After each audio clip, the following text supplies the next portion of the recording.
불교도 이번에 총무원장 뽑고 하는 거 보니까 정치권 이상으로 썩었어요. 오늘 보니까 총무원장 되신 분이 저도 예전에 고승으로 알던 분이었는데 뵌 적은 없지만 그렇게 소개되던 분이니까 총무원장 나온다니까 이제. 그런데 지금 불교는 문제가요. 일단 또 총무원장 되셔서 그분이 불교를 정화운동을 하겠다고 또 주장하시는 것은 이게 참 이게 뭐 안 맞아요. 여러 가지로. 그리고 문제가 정화운동을 하면 어떤 정화운동을 할 것인가 한국 불교가. 이게 또 골 때립니다. 초기 불교식으로 그렇게 돌아가자고 할 것인가. 아니면 성철 스님 때 정화운동 했죠. 그때는 선불교 정신으로 했죠. 그럼 선불교로 돌아가면 좋을까요? 각자 다 화두 잡고 견성만 되면 된다는 식으로 산으로 들어가는 불교. 이게 정화운동인가요? 성철 스님 어머니 찾아오면 돌 던지고 막 이러면서 철조망 쳐놓고 수행하던 그 가풍으로 돌아가는 게 정화운동인가요? 다 안 맞아요. 제가 주장하는 건 대중 보살운동을 전개하라. 대승 보살운동도 좋지만 아무튼 대중 전체가 보살되자는 운동을 전개해서 절 자체를요, 승속을 타파하고요. 어차피 지금 승려가 신자들보다 제가 봤을 때 공부 더 잘하는 게 아니에요. 그러니까 이미 그걸 지금 권위로 누르고 있지, 이미 안에 까보면 제가 절에 가서 만약에 급수 점검하면 어떻게 나올까요, 답이?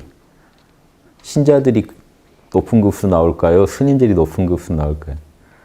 알 수 없죠. 이거 쉽지 않은 얘기입니다. 그리고 가보면 신자들이 더 열심히 하신 분들 많아요. 왜? 권위에 매일 필요가 없고 자기는 진짜 자기 구도에만 집중하기 때문에 공부도 잘하시는 분 많아요. 그런데 지금 한국 불교 산으로 가는 게 더 잘하는 신자를 공부 안 한 스님이 지도해서 산으로 같이 보내버려요. 저는 많이 들었어요. 선하다가 몸이 사라졌대요. 가서 스님한테 물어봤더니 이건 잘못된 산매야. 밑도 끝도 없이. 그럼 같이 죽는 거예요. 그럼 그 말 듣고 수행 어떻게 해? 이제 가르쳐 주는 것도 아니고 넌 틀렸어만 자꾸 하니까 이쪽도 같이 산으로 가는 거죠. 뭘 할 수가 없어요. 길을 정확히 지도 못 받으면 여러분 열심히 잘하다가도 날아갑니다. 한 방에. 너 지금까지 한 거 다 틀렸어. 그러면 여러분 끝나요. 오늘 여러분 깨어났다고 막 오셨는데 제가 그거는 깨어난 거 아닙니다. 라고 하면 이제 어떡하실 거예요? 잘 가다가 잘 달리고 있었는데 산으로 갔네. 이제 어떻게 가지를 못 한다니까요. 그런 일이 너무 많아요. 제가 들은 것만. 그래서 안타까워한 거고. 그래서 그거 아닙니다. 급수 높은 사람이 멘토하는 겁니다. 재가건 출가건. 그냥 거기 숙식하시면서 수행하시는 분인 거고 절살림 맡으신 거지 그분이 멘토가 되려면요. 돌을 닦아야 멘토가 되는 거예요. 이거는 초기 불교 일의 철칙입니다. 돌을 닦아야 멘토링을 하죠. 아라한이 돼야 원래 저기 예전 초기 불교는요. 그 성자들이 승가를 구성했어요. 성자를 하려고 그러면요. 일반 열반이라도 일단 체득해야 돼요. 아라한까지는 아니더라도. 수다원 이상이 수다원, 사다함, 아나함, 아라한을 승가라고 봤어요. 처음에. 대승불교에서는요. 일지에서 십지가 원래 정확한 승가입니다. 거기 보살들이 승가를 구성합니다. 그러니까 출제가를 단순히 그렇게 구분하시면 안 되고 공부를 한 사람이 이 승가죠. 열반을 증득한 사람, 이쪽은 참나를 증득한 사람들을 승가라고 부른 거예요. 내용에서는. 겉모양만 보고 머리 깎은 사람이 승가구나 이렇게 이해하시면 안 돼요. 그러니까 경전에서는 그 내용들을 써놔요. 어떤 사람이 승가인가. 승가에 해당되나 어떤 사람이. 지금 그 원형으로 돌아가면 돼요. 근데 그 원형으로 돌아갈 때 보살운동 차원에서 접근하시면 승속을 가릴 필요가 없다는 거죠. 왜? 육바람일 닦는데 승속이 어디 있어요?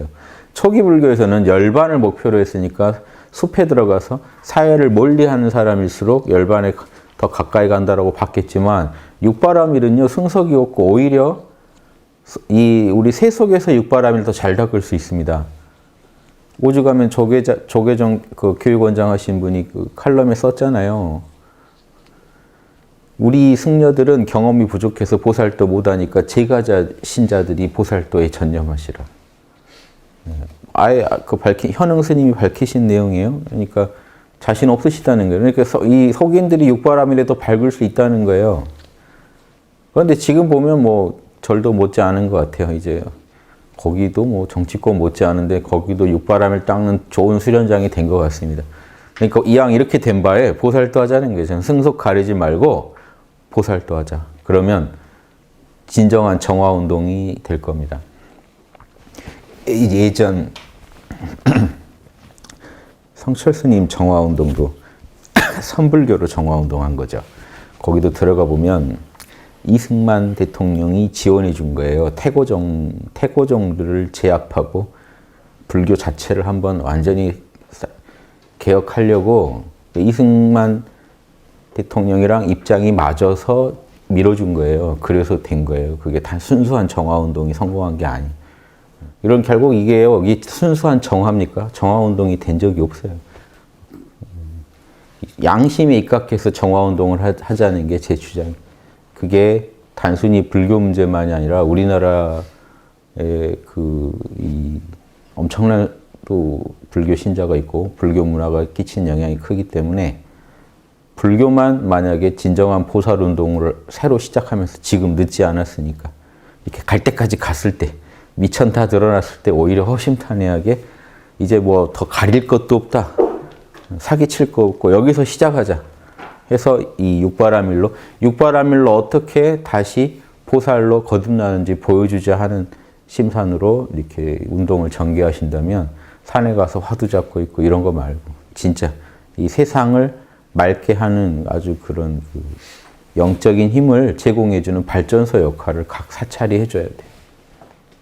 우리나라 25개 조계종만 해서 조계종만 25개 교구에 우리가 아는 유명 사찰들 본사로 해서 말사들을 다 이렇게 지금 경영하는 형국입니다.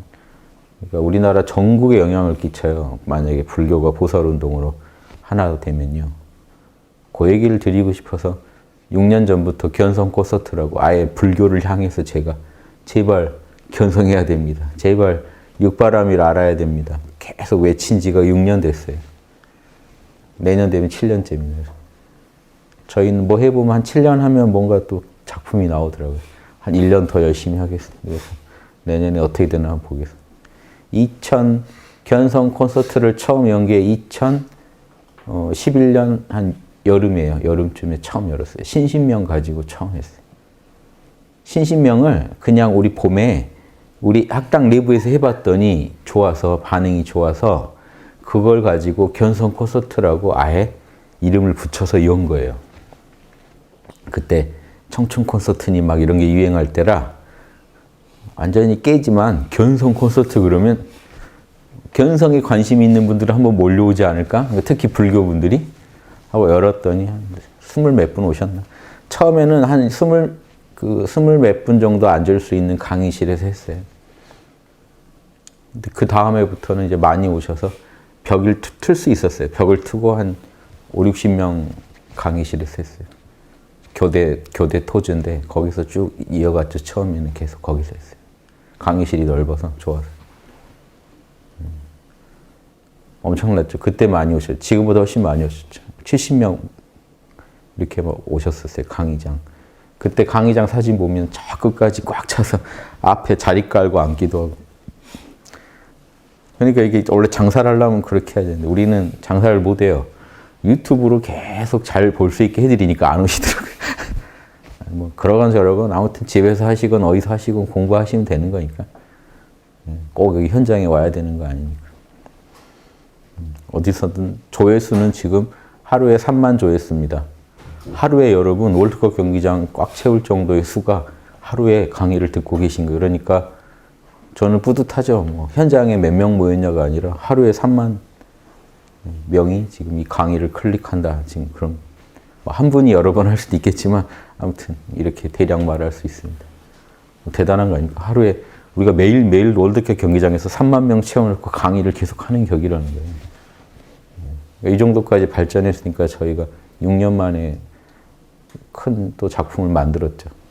근데 이게 더 재밌으려면 진짜 불교를 포함한 우리나라 영성인들, 수도인들한테 도움이 돼야죠. 그래서 지금 많은 분들이 보시고 각자대로 도움 받으시는 것 같아서 뿌듯합니다. 그래서 다만 한 분 한 분들은 뭔가 영향을 받는데 조직들은 나아지질 않는 것 같아요.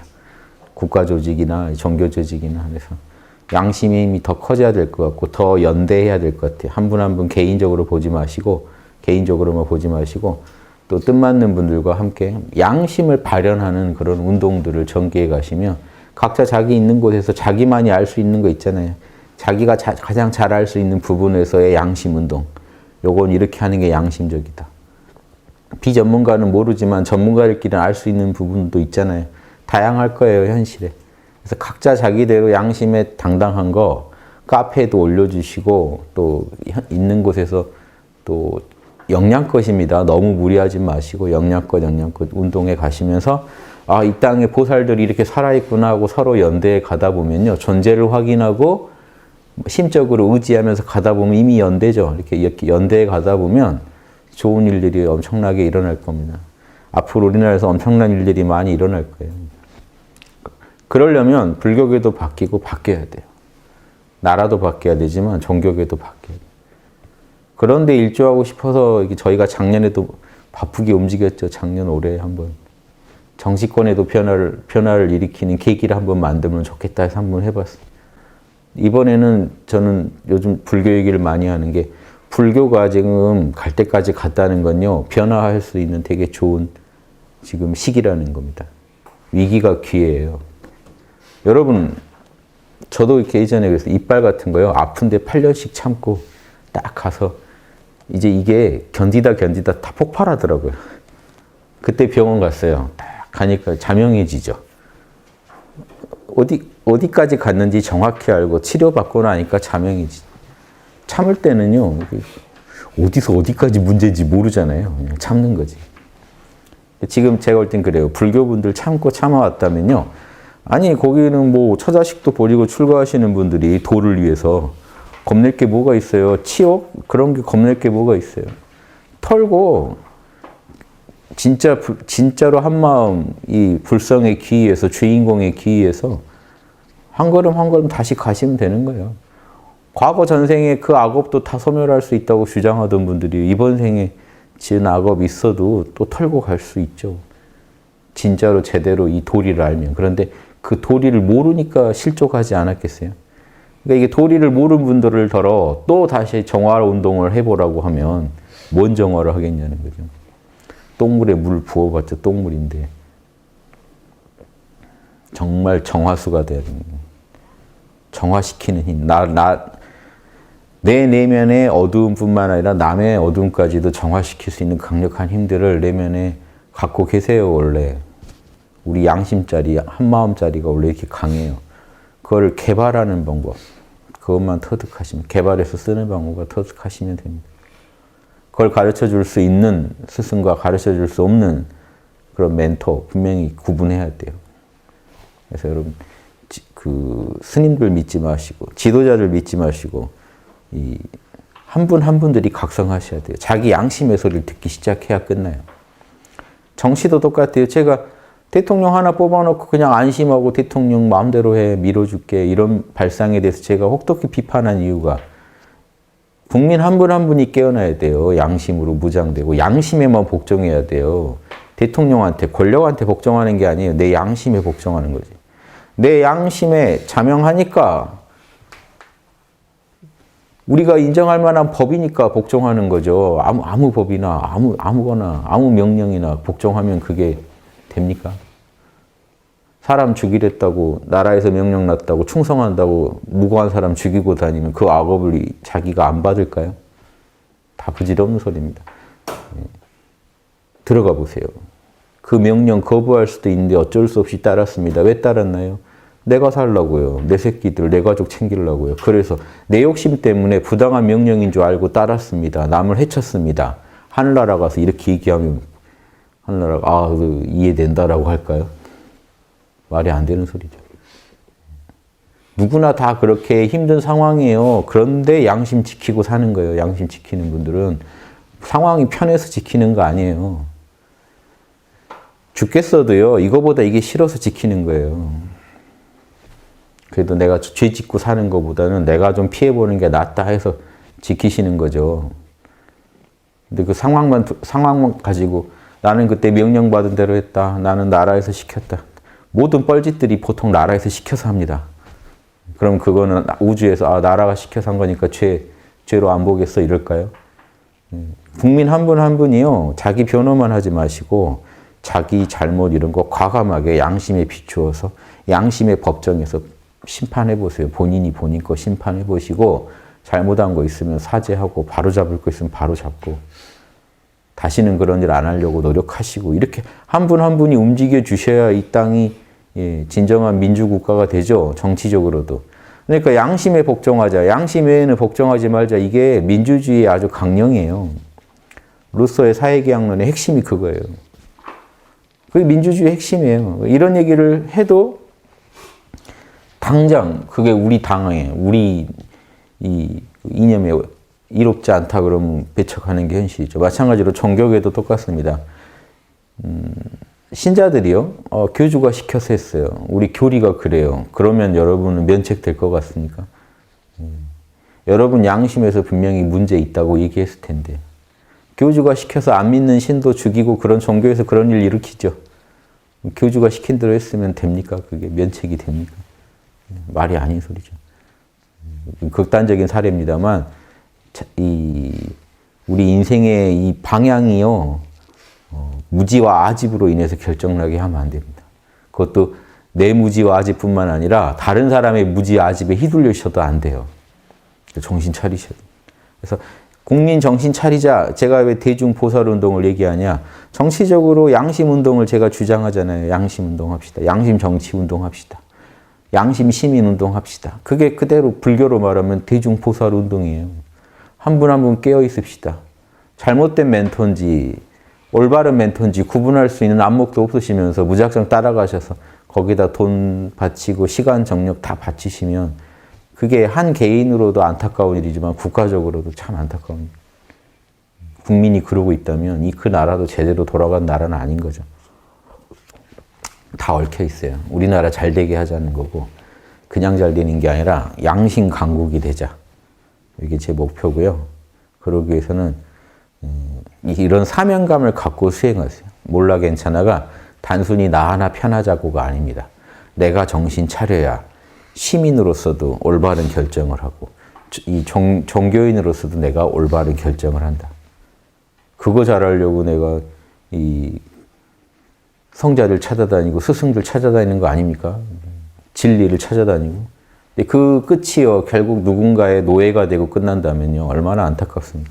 저는 그런 상황이 그냥 그게 남일 같지 않고 제 일 같고 제가 그런 상황이 벌어지고 있다는 걸 알고도 가만히 있기 불편해서 이런 말씀 드리는 것 뿐이에요. 저게 뭐 한 자리 노리고 저러나 그러지 마시고 자리에 앉으셔도 돼요. 저는 지금도 충분히 바쁘고 힘들어요. 이런 고민만으로도 충분히 힘들어요. 여러분한테 이렇게 다양한 진리의 다양한 모습들 소개해 드리는 것만으로 지금 바쁩니다. 예, 제가 특별히 뭐 하는 거 없이 바빠요. 마음이 늘 바빠요. 뭐 더 보살도나 양심의 도에 대해서 뭔가 더 소개 덜 해드린 거 없나 이런 거만 연구하기도 바쁘고 그 소개만 해드리면 되나요? 책 보고 제가 해봐야 되잖아요. 제 몸에서 구현하고 제 삶에서 구현해 보면서 그 경험담을 여러분들한테 계속 공유하는 거죠. 제가 해봐야 되고 이치를 알아야 되고 이치를 제가 해봐야 되고 해본 것에 대해서 어떤 실전 팁까지 겸해서 여러분들한테 또 실감나는 비유와 함께 소개해 드려야 돼요. 이거 하는데 아마 제가 죽을 때까지 해도 다 못할 것 같아요. 전 바쁘니까 저한테 기대지 마시고 각자 깨어나셔서 본인이 계신 곳에서 본인이 주인공이 돼서 보살도를 펴세요. 여러분을 통해 이 진리가 우주에서 구현됩니다.